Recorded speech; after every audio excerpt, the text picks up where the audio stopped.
Karen, your car's blocking me again. I was just leaving. Relax. I've been on site for 12 hours. Fine, I'm going. After 12 grinding hours on construction sites, I stumble home wiped out, only to find Karen's $100,000 BMW blocking my driveway again, just like it has for months. This high-end real estate agent treats my property like her personal photo backdrop. I ask her to move it. She shrugs and says she always parks there and I can deal with it. The next day, my work truck gets slapped with a $50 fine for street parking. Her BMW sits untouched in my driveway. Turns out her husband runs the HOA board. Their rules crush people like me and protect their own little kingdom. That's when I decided to wall it off for good. A property survey told me everything I needed. 100% my land, 0 easements. Time to remind Karen that construction workers don't just build houses. Sometimes we build consequences. What followed involved permits, concrete, and Karen learning a very expensive lesson about whose driveway she'd been using as her private parking lot. Spoiler, the HOA did not take it well.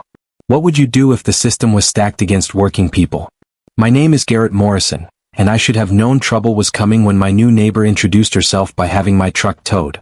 3 months ago, I moved to Willowbrook Estates trying to reset my life after a divorce. I inherited my grandmother's old 1960s ranch house, red brick, tall oak trees, the only home with any personality on a street full of oversized copy-and-paste mansions. I'm 43, make decent money as a construction foreman, and thought suburban Michigan would be quiet and close enough to stay near my teenage daughter, Mila. I was wrong. The morning after I moved in, I was loading my F-150 before a 5 a.m. job when a perfectly polished woman in yoga pants marched across the street. Designer clothes, fresh highlights, nails that had never touched dirt. "You can't park that thing on the street," she announced without even saying hello. HOA bylaws prohibit commercial vehicles overnight. I looked around and saw 3 other work trucks parked nearby. "Those aren't commercial," she said. "They belong to residents who've been here longer. They have arrangements." The way she said it made my skin crawl. I'm Brenda Whitmore, HOA secretary. My husband Dale is president. We protect property values here. Her vanilla perfume mixed badly with the morning air, heavy with dew and diesel fumes. Everything about her screamed entitlement, from her leased BMW with "sold for you" plates to the way she looked at my work clothes like I was polluting her street. "Nice to meet you." Brick, established oaks, the only place with character on a street full of McMansion clones. At 43, "Brenda," I said, offering my calloused hand. She didn't take it. "It's Mrs. Whitmore, and you'll need to make other parking arrangements immediately."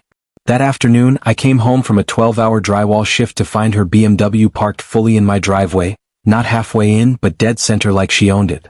She was hosting an open house 3 doors down, guiding wealthy couples through a $750,000 colonial while my driveway became her personal valet zone. The irony tasted like burnt coffee. I can't park on the street, but she can use my private driveway for business. I walked over, my boots crunching on the decorative gravel she had spread for curb appeal. The sound made her turn and I saw her professional smile vanish. "Excuse me, Mrs. Whitmore, you're parked in my driveway." "Oh, that," she said, waving it off while turning back to her clients. "I always use this spot for showings. Better visibility than the street. It's my driveway." She finally looked me up and down, the dust on my jeans, the Morrison Construction logo on my shirt, the sweat of real work. Her face shifted from dismissive to disgusted. "I've been using this space for years," she whispered. "Your grandmother never complained."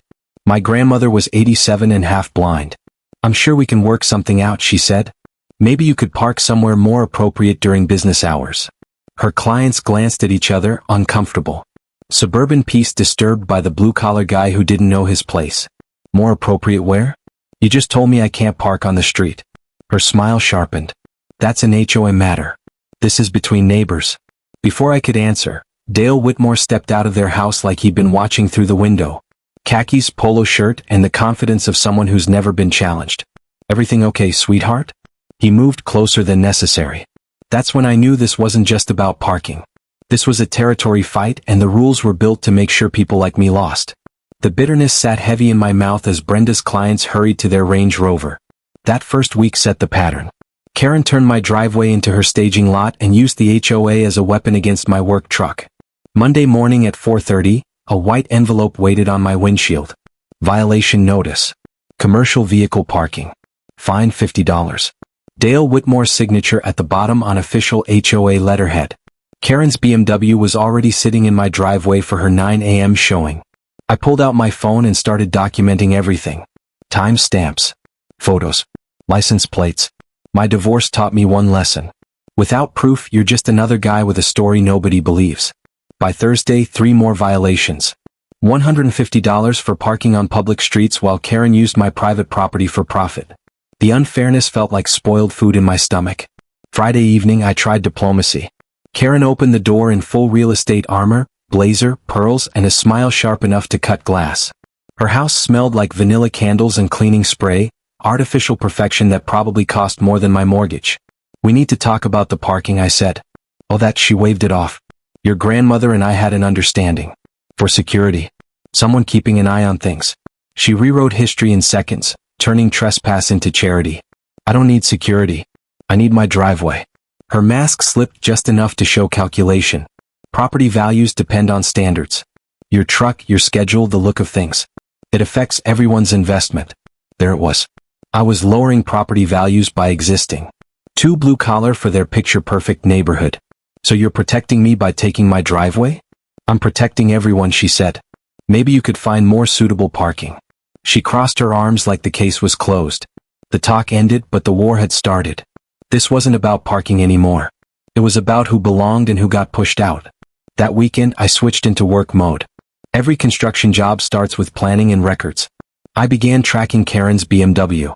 Saturday, 8:47 a.m. to 3:22 p.m. Sunday, 10:15 to 4:45. Same pattern every time. Years of reading contracts taught me one thing. Details matter. Memory fades, paperwork lasts. I treated her trespassing the same way. Then Monday morning brought the small twist that changed everything. Karen hasn't just escalated things, she's gone full corporate about it.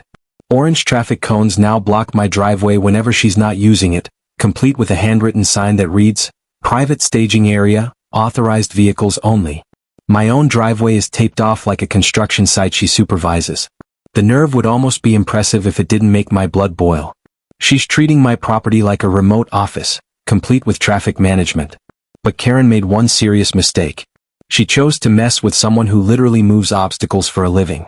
I drag her cones onto my front lawn and park my F-150 exactly where it belongs. As the engine cools, it clicks and ticks in the quiet evening air like a clock counting down to something unavoidable.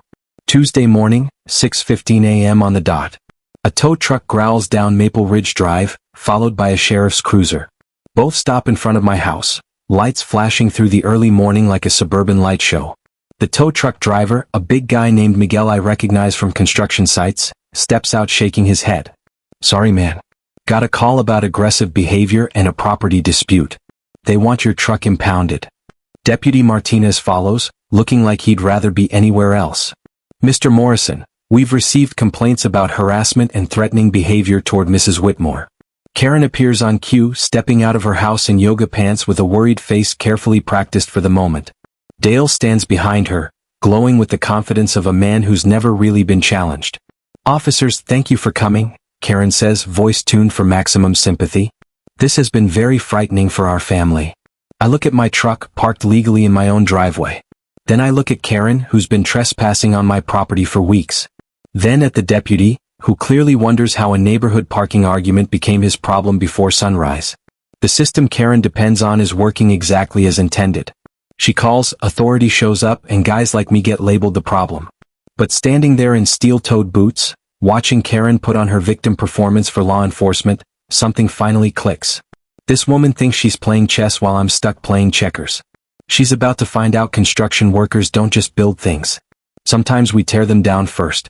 Deputy Martinez studies the scene and realizes he's walked straight into suburban theater. My truck is legally parked while Karen performs for an audience of badge-wearing professionals who clearly have better things to do at dawn. "Ma'am, what exactly is the harassment?"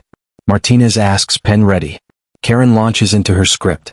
"Increasingly aggressive behavior about parking. Yesterday he moved my safety equipment and made threatening statements." "Safety equipment?" I point toward the yard. Orange cones lie scattered across my grass like traffic pylons. "You mean the cones she used to block my own driveway?" Miguel walks around my F-150, which sits fully inside my property line. "Sir, whose driveway is this?" My house. My land. My truck." The air smells like fresh coffee from nearby houses as neighbors step outside to enjoy the show. Nothing unites a community like watching officials untangle someone else's drama. Martinez walks over to the survey stakes I installed, small metal markers showing the exact property boundary. Years in construction taught me that boundary mistakes get expensive fast. Every job starts with a survey because one wrong line can cost thousands in lawsuits and delays. These stakes were placed by a licensed surveyor? Martinez asks. Morrison and Associates last weekend. My deed shows my lot goes to this line. I pull out my phone and show him photos of the official documents. Everything between these markers is private property. Karen jumps in desperate. The real issue is his intimidating behavior toward a licensed real estate professional. Dale nods like an insurance commercial. My wife serves this community. She doesn't deserve this harassment. She serves herself to my driveway, I mutter. Martinez closes his notebook after reviewing the evidence. This appears to be a civil property dispute. Mr. Morrison's vehicle is legally parked on his own property. Mrs. Whitmore, document specific incidents with dates and witnesses if you wish to pursue this. Miguel climbs back into his truck. Sorry for the wake-up call, man. Dispatch was told it was illegal parking and aggressive behavior. As the official vehicles leave, Karen and Dale retreat without a word, but the look they exchange promises more trouble. This was only round one. The twist comes that afternoon with a knock at my door. Not a letter. A process server in a cheap suit holding papers that smell like toner and petty revenge. Garrett Morrison, you've been served. The documents aren't from the HOA. They're from Whitmore and Associates Real Estate, accusing me of interfering with business operations and demanding $5,000 for lost commissions caused by harassment and denial of property access. Karen is suing me for parking in my own driveway. My hands shake as I read the complaint. She claims my aggressive behavior scared away 3 buyers and cost her thousands in lost sales. According to her lawyer, my presence in my own driveway is intentional interference with business relationships. The nerve would almost be impressive if it weren't so frightening. She's turned my basic property rights into a legal nightmare with damage claims and fees that could ruin me. But buried in the paperwork, I find something interesting. Karen's complaint says she has a 3-year business relationship with the previous owner and a reasonable expectation of continued access for professional use. 3 years. She's been treating my driveway like business property for 3 years, building what lawyers call an adverse possession argument. In Michigan, it takes 15 years of continuous use to claim land, but she's trying to set up a prescriptive easement, legal use based on past behavior. That night, I dig through my grandmother's papers, looking for anything about parking agreements or real estate deals. What I find instead is a stack of HOA violation notices from 2019 to 2021, all addressed to her, all accusing her of improper vehicle storage and failure to meet property standards. Karen wasn't helping my grandmother. She was bullying an elderly woman the same way she's bullying me, using HOA power to force compliance. My grandmother paid over $2,000 in fines rather than fight back. The smell of old paper and fading ink fills my kitchen as I spread the documents across the table. Every notice tells the same story. Karen demanding driveway access, my grandmother refusing, and the HOA grinding her down with fines and threats until she gave in. But my grandmother kept records. Every payment.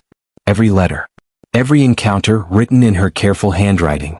At the bottom of the pile, I find her final move.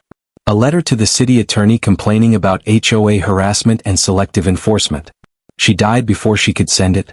Karen chose the wrong family to mess with. My grandmother documented everything, and now I'm finishing what she started. It's time to flip the script on the woman who thinks lawsuits solve property disputes. Karen's lawsuit becomes the gift that keeps on giving. While she's busy acting like a victim on legal paper, I'm discovering that construction workers make great investigators. We're trained to find weak points in any structure. Her complaint lists exact harassment dates. March 15th, March 22nd, April 3rd. I check my work logs and find something beautiful. I wasn't even home for 2 of those days. 12-hour shifts in Grand Rapids, proven by time cards and job site photos. Either Karen is lying or she believes my truck existing counts as harassment. Both help me. The real breakthrough comes when I start studying Michigan real estate law. Licensed agents are required to disclose material facts that affect a property's desirability. Issues like neighbor disputes, active lawsuits, or harassment claims are supposed to be disclosed. That's basic professional ethics. Break that rule and your license can be suspended. I pull up Karen's latest property listings. 5 sales in 6 months, including the house she stages from my driveway. Not one mention of legal disputes or neighborhood conflicts. That's not a mistake. That's professional misconduct. Wednesday morning delivers a strange twist. An unmarked surveillance van is parked across from my house. Professional cameras with long lenses aim straight at my property through tinted windows. Karen isn't just suing me. She's building a federal case with private investigators. The paranoia would almost be flattering if it wasn't costing her a fortune. This woman is spending serious money trying to destroy a construction worker who dared to park in his own driveway. I grab my coffee and go through my morning routine in full view of the cameras, making sure to wave at the van like it's a parade float. The smell of diesel exhaust mixing with freshly cut grass makes a blue-collar perfume that probably offends their suburban noses. That afternoon, Jim Rodriguez knocks on my door. He's the postal worker who lives 2 blocks away. Big guy, hands like mine, scarred from real labor, calloused from tools that matter. We need to talk, he says, holding an HOA violation notice. This affects both of us now. His offense was parking his mail truck in his own driveway after work. $50 fine, same as mine. Rosa Martinez, the electrician on Oak Street, got hit too. 6 violations for her work van. Started the week after your trouble began, Jim says. Funny timing. We spread the violation notices across my kitchen table like evidence in a crime scene. The pattern becomes obvious. Karen isn't just harassing me.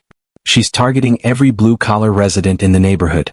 Higher property values mean fewer work trucks and better clients for her real estate business. But systematic discrimination creates systematic proof. Every ticket, every selective rule enforcement, every targeting decision is documented in official records. Karen is building our case with every move she makes. Years of reading construction contracts taught me that details expose intentions.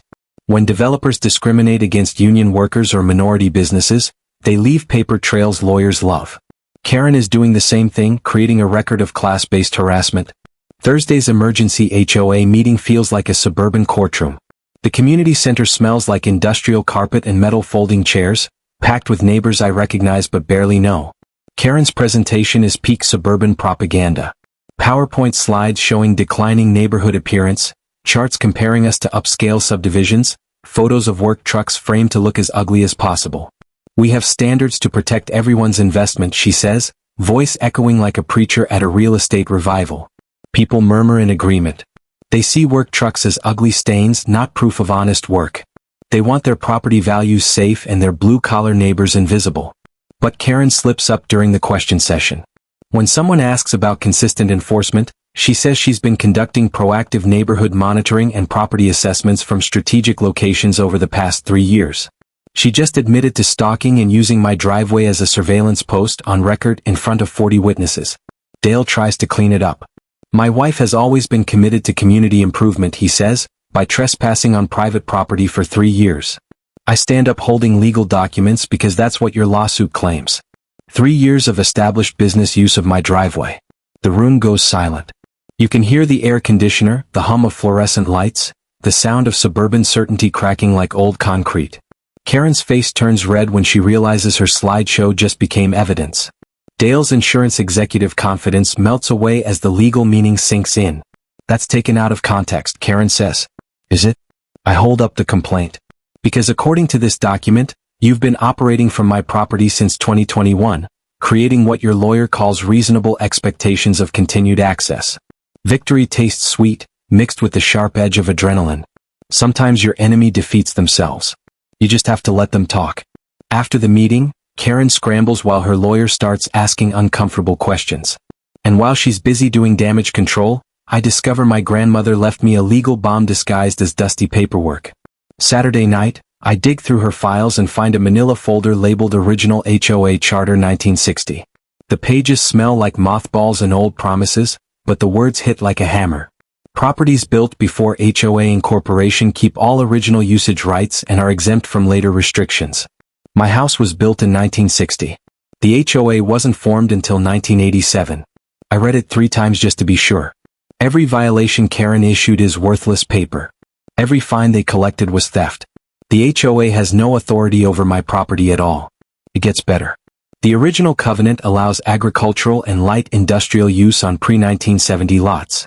My construction business, work truck parking, even heavy equipment storage are protected by the founding documents Dale helped write when he joined the board. Years in construction taught me enough property law to recognize legal gold. Original rights override later rules. Grandfathered use can't be revoked. Selective enforcement of invalid rules equals harassment. Dale has been collecting fines on property he has no control over. That's not just abuse of power. That's fraud. Sunday morning brings another shock. While reviewing the original 1960 survey, I see my lot actually extends 3 feet farther toward the street than I thought. The metal stakes I installed last month are inside my property line. New development was built around old lots, meaning my legal boundaries are larger than anyone realized. That disputed driveway area is completely mine, with proof going back 66 years. I spread the survey papers across my kitchen table. Morning light reveals details that could end this fight for good. The taste of victory mixes with dark Colombian coffee as it clicks into place. Karen has been trespassing for 3 years on land the HOA never had authority to regulate.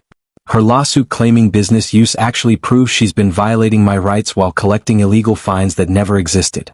The financial records in my grandmother's files show the final piece. HOA fine money flows straight into Dale's construction company for neighborhood projects that were never bid out. $47,000 over 3 years, taken from working-class residents who couldn't afford lawyers. My phone buzzes. It's Mark Patterson, the lawyer who handled my divorce. Construction workers learn fast that good legal advice costs less than bad legal trouble. Coffee Tuesday morning. Bring everything. This sounds interesting, he texts. The folders of evidence sit on my table like ammunition for a war I didn't start but planned to finish. Grandfathered property rights. Financial corruption. Selective enforcement. Professional misconduct. Karen picked a fight with the only resident in Willowbrook Estates who is legally untouchable. The irony tastes sweeter than Sunday coffee. She sued me to claim authority over my land, but she proved I own it outright. Her complaint becomes proof of what I'm about to defend. It's time to show Karen what happens when HOA royalty messes with grandfathered rights and construction workers who read legal documents. Tuesday can't come fast enough. Tuesday morning, Mark Patterson's office smells like leather and expensive coffee, the kind of place construction workers usually can't afford. But when you walk in carrying grandfathered rights and proof of corruption, lawyers return your calls quickly. Garrett, you've got a legal nuclear weapon here, Mark says, spreading the papers across his desk. Absolute right to build on your property line. No HOA approval. No architectural review. No permits under 4 feet. He explains Michigan property law like a construction blueprint. Specific, clear, and devastating. Precise measurements, strict legal definitions, and requirements that leave no room for argument. Any permanent structure on my land becomes protected by law. That's the irony, Mark explains. Karen's lawsuit actually works in your favor. She's claiming long-term business use of your property.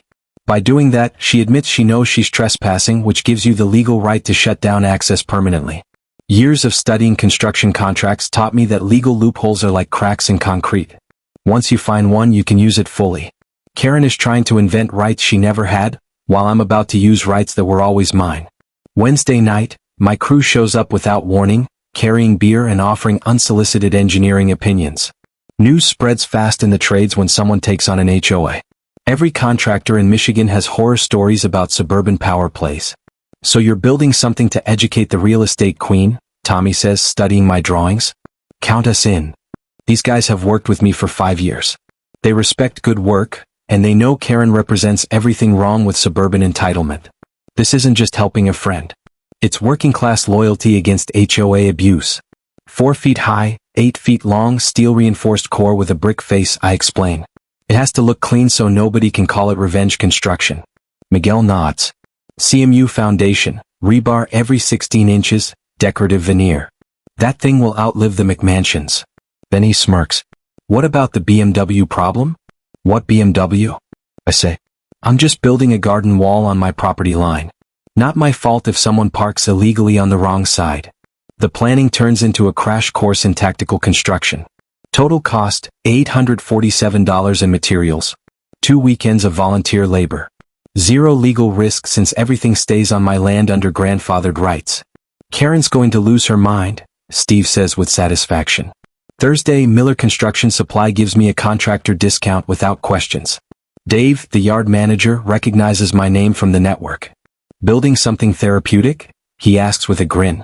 Property improvement, I say. Beautification. He laughs. 20% cash discount, professional courtesy for fighting the good fight. Saturday morning arrives with delivery trucks and the quiet thrill of justice mixed with concrete and steel. The crew shows up at sunrise, ready to work like their reputations depend on it. Karen's BMW is in my driveway again, staged for another luxury showing. The irony tastes better than coffee. She's parked exactly where access is about to disappear. We begin with careful surveying, laser levels, string lines, and double-checked measurements because concrete never forgives mistakes. The trench runs straight along the property line, 4 feet from her car's front bumper. The sound of mixers draws attention fast. Karen steps out of her staging house, confused, then alarmed, then panicked when she understands what's happening. "What are you doing?" she yells, abandoning her wealthy clients mid-conversation. "Property improvement," I answer, focused on the pour. "You can't build that. It blocks access." "Ma'am, this is private property," Big Jim says calmly. "We have permits." Her clients, a surgeon and his trophy wife judging by their Range Rover and designer outfits, exchange uneasy looks. Nothing ruins a luxury sale like neighborhood drama. "This is harassment," Karen screams, losing all composure. "I'm calling the police." "Go ahead," Tommy says. "They'll just confirm we're building legally." By noon the foundation is set. 4 feet of steel-reinforced concrete positioned perfectly to block vehicle access while staying fully on my land. Karen's BMW sits where it always has, except now a permanent wall stands between it and the street. Watching it trapped feels better than any paycheck. Her luxury car looks like a museum display while she paces, trying to solve the impossible.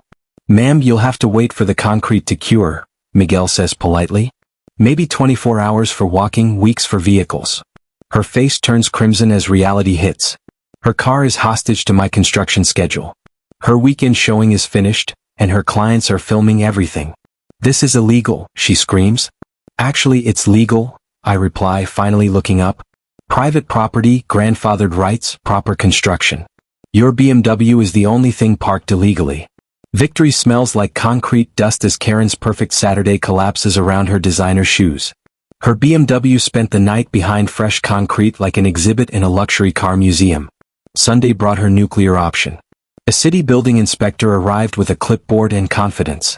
Inspector Rodriguez measured everything twice and looked disappointed to find professional work exceeding code. 4 feet high, solid foundation, no permit required.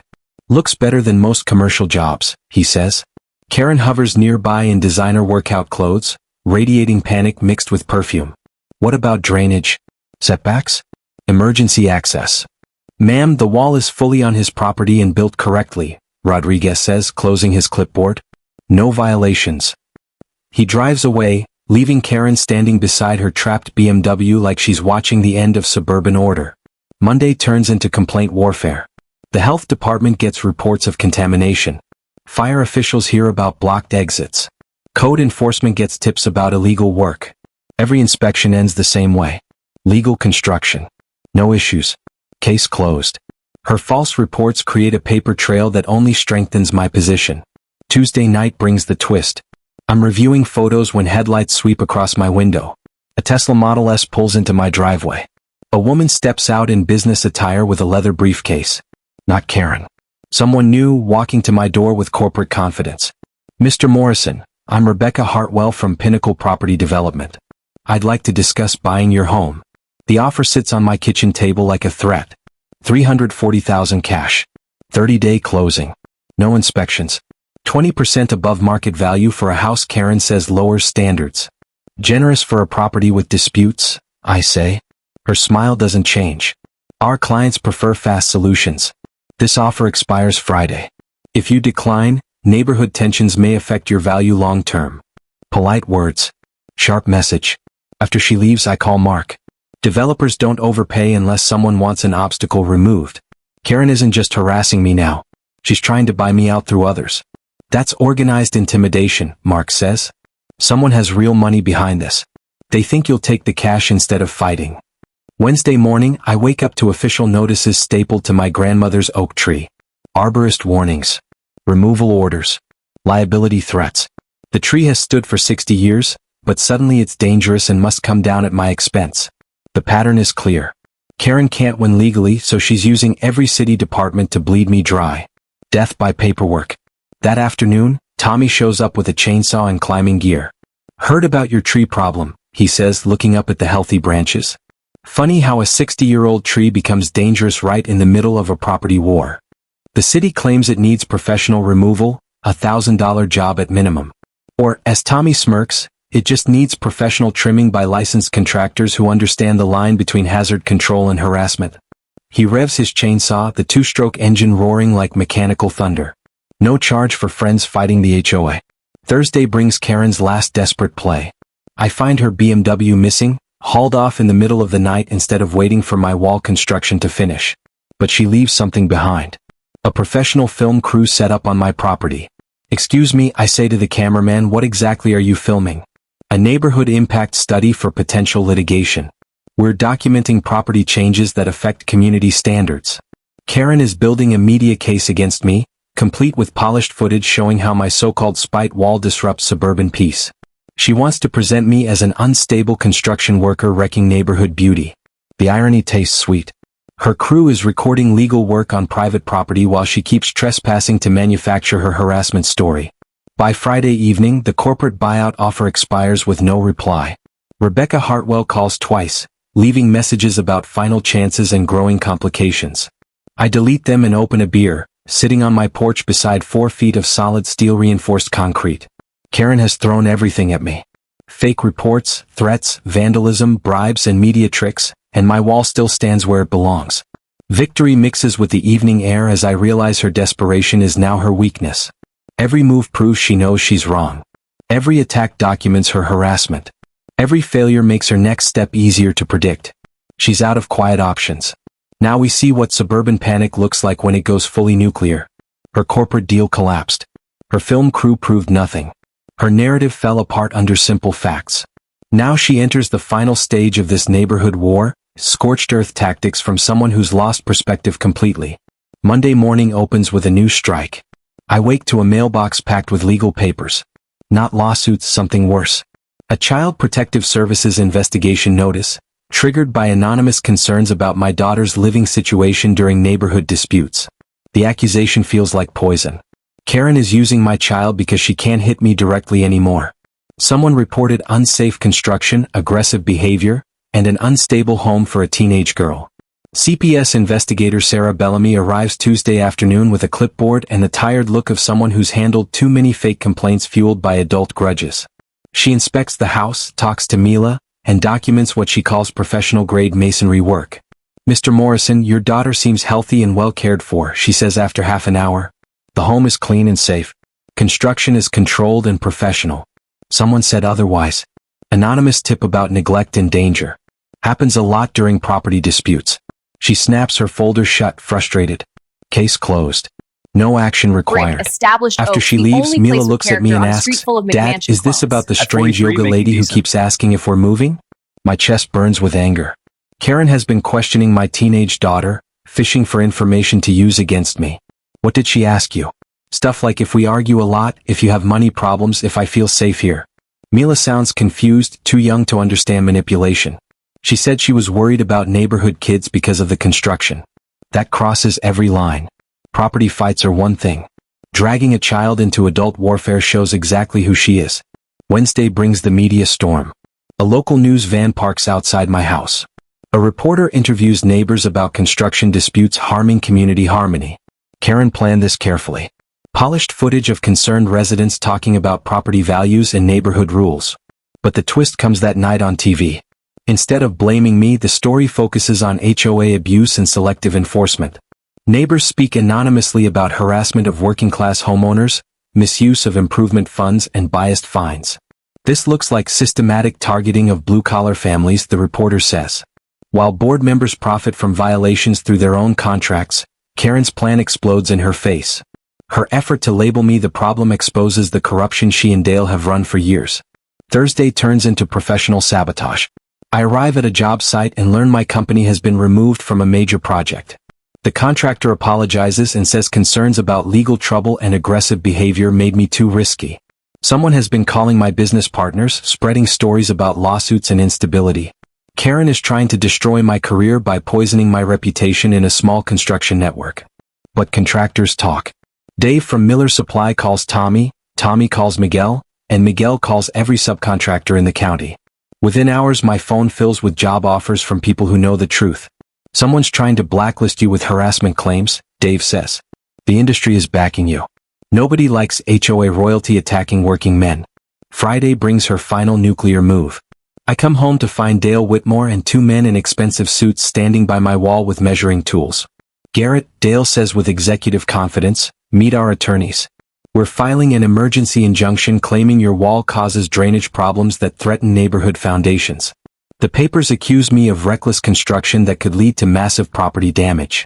They want a judge to force removal at my expense and demand repairs for every house within 200 feet.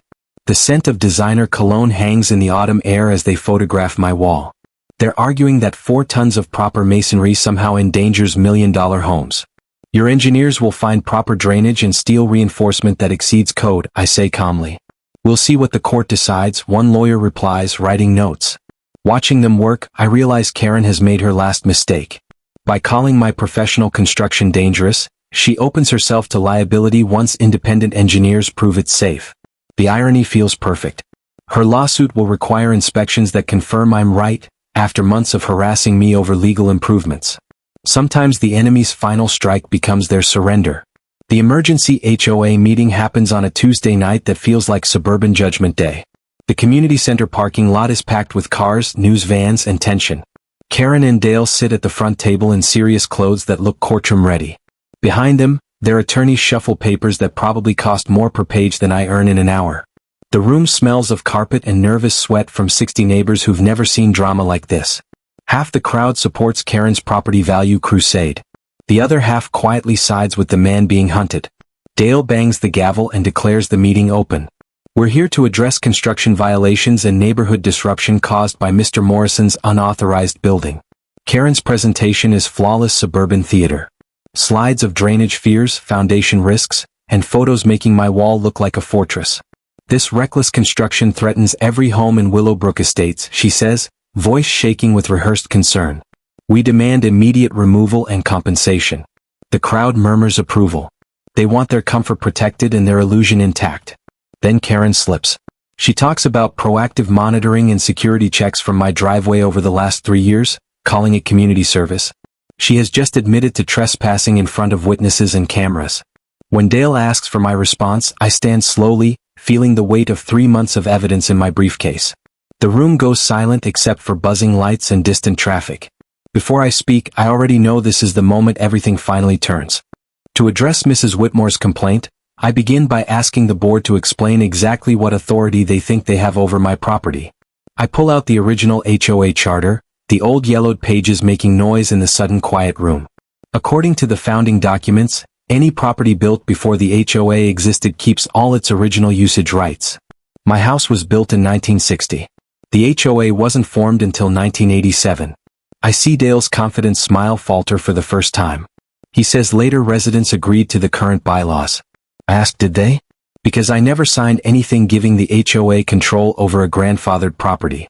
I open my grandmother's legal folder and lay the documents across the podium. Michigan law clearly protects Karen, original your car's property blocking me rights from again. being I was changed just leaving, retroactively. relax. I've The been on mood in the site for room 12 shifts as hours. people I'm going. realize this isn't just a neighborhood argument, it's a legal collapse happening in real time. Karen's face turns pale as she understands what this means. I continue, pointing out that Mrs. Whitmore already admitted to 3 years of unauthorized use of my property, which legally counts as documented trespassing. Her lawsuit actually proves she knew she was violating my rights. I turn to the neighbors who've been watching this mess for months. I tell them the real problem is not my wall or property boundaries. The real problem is money and corruption. The shock hits the room like a hammer on steel. I display bank records showing HOA violation fees being paid directly into Dale's construction company. $47,000 over 3 years, mostly taken from working-class families who couldn't afford lawyers.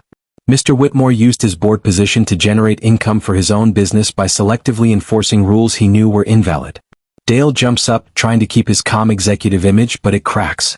I interrupt him and spread the financial papers out for everyone to see. Every payment, every job, every fine that funded his company while terrorizing his neighbors. The room explodes with shouting. People who paid fines demand answers. Other board members start backing away from Dale. Karen's lawyers whisper urgently about legal exposure, but then the back doors open and Detective Rivera walks in with two uniformed officers. The investigation I started weeks earlier through Mark Patterson's contacts has grown into a criminal case while Karen focused on civil harassment. Detective Rivera's voice cuts through the chaos. Mr. Dale Whitmore, you are under arrest for embezzlement and abuse of fiduciary duty. You have the right to remain silent. Karen screams when the handcuffs snap around her husband's wrists. It's raw suburban panic, the sound of entitlement collapsing. She shouts that this is harassment and conspiracy and that you can't arrest an HOA president. Rivera calmly replies that anyone who steals from their neighbors can be arrested. As Dale is let out, Karen turns on me with months of anger and desperation. She says I destroyed their reputation, their business, and their life in the community. Cameras record everything. I answer quietly that I only parked in my own driveway. The moment hangs in the air like dust after a building falls. Karen's perfect suburban kingdom, built on intimidation and dirty money, collapses in front of 60 witnesses and 3 news cameras. Sometimes justice feels like cold beer and hot concrete mixed with the satisfaction of seeing bullies finally face consequences. 6 months later, Willowbrook Estates looks nothing like it used to. Resignations began the night Dale was arrested. 3 board members quit to avoid investigation. 2 more demanded a full financial audit going back to 2019. Karen's real estate business collapsed within weeks as complaints poured in about lies, false listings, and hidden neighborhood disputes. The state licensing board suspended her credentials and most of her properties went to competitors who actually followed the law. They moved away in March, selling their oversized house for 20% below asking price to buyers who didn't care about the scandal. Last I heard, they went to Arizona, where HOA corruption seems more tolerated. The new board president is Rosa Martinez, the electrician Karen once targeted. Her first action was a complete financial audit that uncovered 3 years of embezzlement, discriminatory enforcement, and contractor kickbacks totaling over $80,000 in illegal fees. Every fine issued to blue-collar residents was canceled. Every dollar collected was returned with interest. Every targeted homeowner received a written apology and compensation for harassment. My wall became famous, but more importantly, it sparked real change. The brick facade looks great beside my grandmother's oak tree, and the plaque that says Morrison family established 1960 gets compliments from visitors. Mila loves showing her friends her dad's wall and explaining how a construction worker beat HOA bullies with research and solid masonry. She now wants to study law at Michigan State after seeing working-class justice win through proof and persistence. The change went beyond board politics. Monthly property rights meetings now teach residents about their legal protections, with guest speakers covering HOA law and contractor rules. Jim Rodriguez started the Working Neighbors Coalition, bringing together postal workers, electricians, plumbers, and construction crews who now support each other on HOA issues and referrals. We became the neighborhood's problem-solving group. This spring, we launched a homeowner defense scholarship for law students who promised to provide free help in property rights cases. 3 full scholarships are already funded, and graduates now offer free consultations to harassment victims across the county. What started as a joke became tradition with the annual Build Day. Every September, contractors volunteer their time to help elderly and disabled neighbors with repairs and accessibility upgrades. Last year we completed 14 projects, from ramps to roof repairs, all donated by people who believe neighborhoods work best when everyone helps. Karen's campaign of harassment accidentally created something good. A community that values honest labor over fake status, real solutions over control, and neighbors over power trips. The legal impact spread too. Mark Patterson has used my case in 12 other HOA disputes, always citing grandfathered property rights and corruption patterns. 3 more board presidents were arrested. Dozens of unfair fine systems were overturned, and working people across Michigan learned they have legal tools against suburban bullying. My construction business grew after the media attention. Contractors statewide know the story of the man who beat HOA abuse with documentation and craftsmanship. My phone stays busy with clients who respect someone who stands up for himself. The final reward came last month when Pinnacle Property Development, the company that tried to bribe me out, was investigated for predatory tactics in suburban neighborhoods. They create conflict to force homeowners into cheap sales. They chose the wrong construction worker to threaten. Standing by my wall this evening with a cold beer, I hear kids playing in yards where work trucks now park freely. The smell of barbecue mixes with fresh concrete from a neighbor's new driveway. These are the smells of honest work in real communities. And that's how a construction worker with $800 in bricks brought down a corrupt HOA system. Karen is gone in handcuffs and the wall still stands strong. The real lesson from Willowbrook Estates is that bullies only win when you don't know the rules. Karen saw a blue-collar man and assumed he would give up. She never imagined he would study property law at midnight and turn survey stakes into legal weapons. That wasn't luck. It was preparation meeting opportunity. While Karen plotted, Garrett documented. While Karen threatened, he built a case. The worker who reads the contract always beats the agent who thinks she's above the law. How many of you are paying fake HOA fines, being harassed for parking your work truck, or punished because you don't fit someone's suburban fantasy? You have more power than you think. You just need to know how to use it. What is the worst or most ridiculous HOA fine you've ever received? Share your stories in the comments. Let's expose these suburban power games together. And if this story fired you up, hit subscribe because working people deserve to know they cannot be pushed around or made smaller. Sometimes the strongest foundation is the one you build yourself.